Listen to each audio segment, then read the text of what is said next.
Enseigner, c'est en classe que ça se passe. Toutefois, une séquence de cours bien planifiée générera assurément des apprentissages plus consistants et plus durables, on en convient.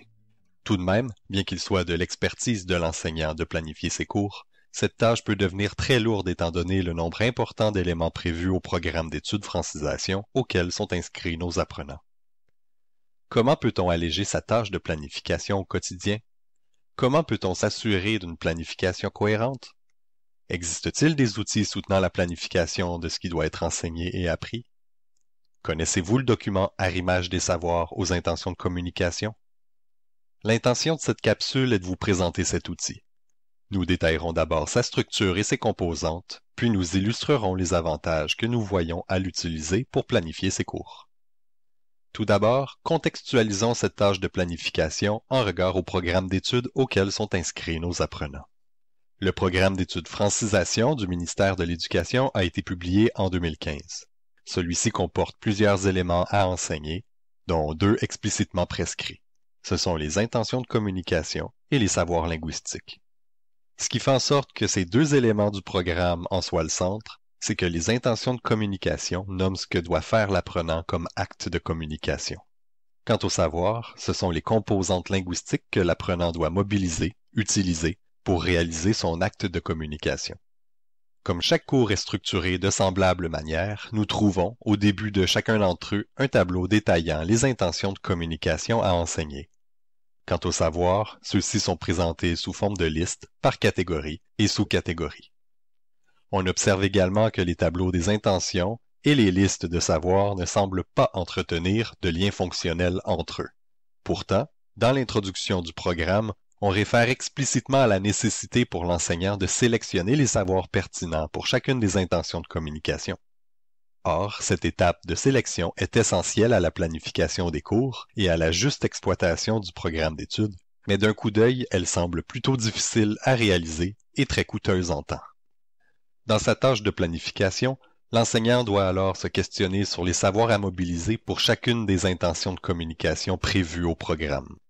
Étant donné ce grand nombre de savoirs, le risque de disparité dans le choix et dans la quantité des savoirs associés à une intention de communication est élevé. Pour une intention X, est-ce que je sélectionne 2, 3, 4 savoirs? 10? 25? Afin de soutenir les équipes d'enseignants à cet égard, une équipe de conseillers pédagogiques s'est donnée comme projet de créer un outil de soutien à la planification, lequel proposerait un arrimage, épargnant alors cette tâche aux enseignants. La tâche a été effectuée de la façon suivante. Pour chacun des niveaux, chacun des savoirs de la grammaire du texte et de la grammaire de la phrase a été pris un par un et associé à 1, 2 ou 3 intentions de communication, le critère de sélection de l'intention étant d'offrir le meilleur contexte qui soit pour enseigner le savoir dans l'une ou pour le réinvestir dans les autres. Ainsi, l'arrimage préalable des savoirs grammaticaux aux intentions de communication permet à chaque savoir de trouver son cadre idéal d'enseignement. Ce travail de plusieurs mois a permis de créer les documents d'arrimage des savoirs aux intentions de communication. Il existe 2 documents par niveau, un pour l'oral et l'autre pour l'écrit. Voici un exemple d'une page d'un document d'arrimage pour l'oral. Dans la fiche signalétique d'en-tête, vous trouverez le niveau, la compétence langagière, ici la production orale, le libellé de l'intention de communication, la situation de communication dans laquelle l'intention se trouve, et le domaine général de formation auquel appartient l'intention. Vient ensuite la proposition d'arrimage des savoirs. Puis, les savoirs phonétiques, le vocabulaire lié au DGF et les autres éléments lexicaux sont mentionnés en totalité pour que l'enseignant puisse faire le choix utile à son enseignement. Voici un deuxième exemple traitant d'une intention de compréhension écrite. Vous remarquerez que les savoirs sont détaillés en surligné gris pour rappeler à l'enseignant qu'il s'agit de savoirs de compréhension, par opposition aux savoirs de production qui ne comportent pas de surligné. Nous avons ajouté ceci à titre indicatif. À la fin de ces documents, et ce pour quelques niveaux seulement, vous trouverez une courte liste de savoirs que nous avons nommés savoirs complémentaires. Il s'agit de savoirs qui peuvent être enseignés dans la très grande majorité des intentions. À l'enseignant de choisir celle qu'il préfère. Veuillez noter que les savoirs strictement à l'oral ne sont pas traités dans ce document. Dans un avenir que nous souhaitons proche, il importerait de réunir le tout, c'est-à-dire les documents d'arrimage pour l'oral et pour l'écrit, et de tenir compte des savoirs strictement à l'oral pour en faire un seul document par niveau. Bref, pour une enseignante ou un enseignant, avoir les documents d'arrimage du niveau ou des niveaux enseignés sous la main lui donne une longueur d'avance dans sa tâche de planification. Du temps supplémentaire peut alors être consacré à des tâches de planification autres que celles de l'arrimage. Les bénéfices à recourir à cet outil dépassent le gain de temps. En effet, les savoirs sont arrimés à plusieurs intentions, dans des situations variées. Cela nous garantit un réinvestissement d'apprentissage. D'autant plus, il nous assure qu'aucun savoir ne sera oublié. Les savoirs sont tous prescrits et sont donc tous susceptibles d'être objets d'évaluation. En ce qui concerne le parcours de l'élève, laisser des savoirs de côté créerait des disparités dans le parcours des apprenants d'une classe à l'autre.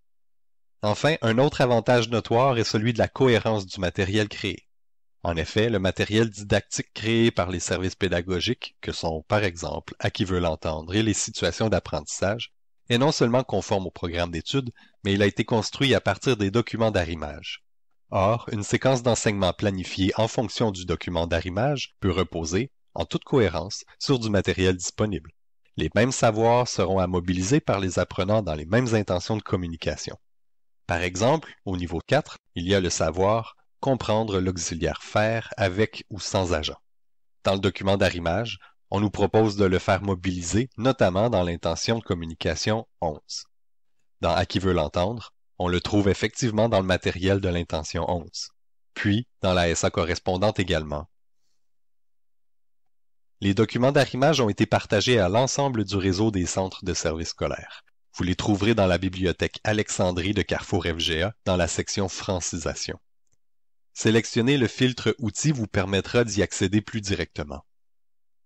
Au passage, vous y trouverez également la progression des savoirs en COPO et en CEPE. Nous présenterons ces documents dans une autre capsule. Vous désirez approfondir vos connaissances et votre usage des documents de soutien à la planification du programme d'études Francisation? Les conseillers pédagogiques des services pédagogiques sont là pour vous soutenir. Communiquez avec nous.